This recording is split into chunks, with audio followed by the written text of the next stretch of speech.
नमस्कार, मैं हूं आपके साथ अंजना शर्मा और आप देख रहे हैं वर्तमान युग।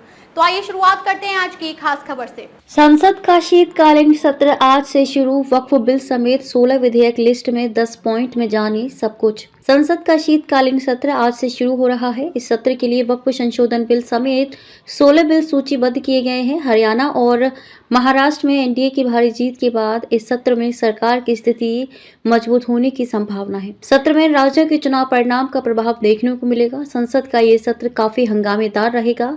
इस दौरान संसद में कई अहम मुद्दों पर चर्चा हो सकती है। आइए संसद से जुड़ी अहम बातें 10 बिंदु में समझते हैं। संसद के शीत सत्र से जुड़ी 10 बातें।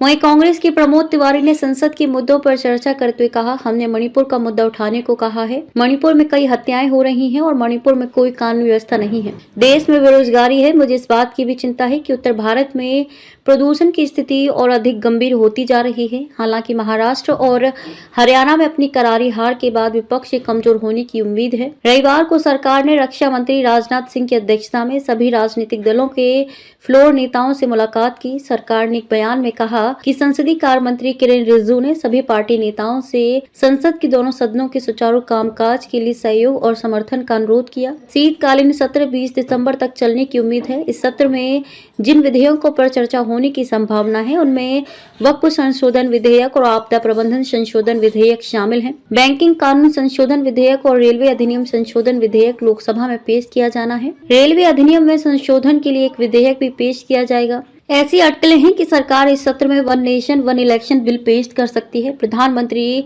नरेंद्र मोदी ने हाल ही में इस बात पर जोर दिया था कि सरकार एक राष्ट्र एक चुनाव योजना पर काम कर रही है। बैंकिंग कानून संशोधन विधेयक, भारतीय रिजर्व बैंक अधिनियम, बैंकिंग विनियमन अधिनियम, भारतीय स्टेट बैंक अधिनियम और बैंकिंग कंपनी अधिनियम में और संशोधन करेगा। राज्यसभा में विमान के डिजाइन, निर्माण, रखरखाव, कब्जा, इस्तेमाल, संचालन, बिक्री, निर्यात और आयात के विनियमन और नियंत्रण प्रदान करने वाला भारतीय वायुयान विधेयक 2024 विधेयक लाया जाएगा।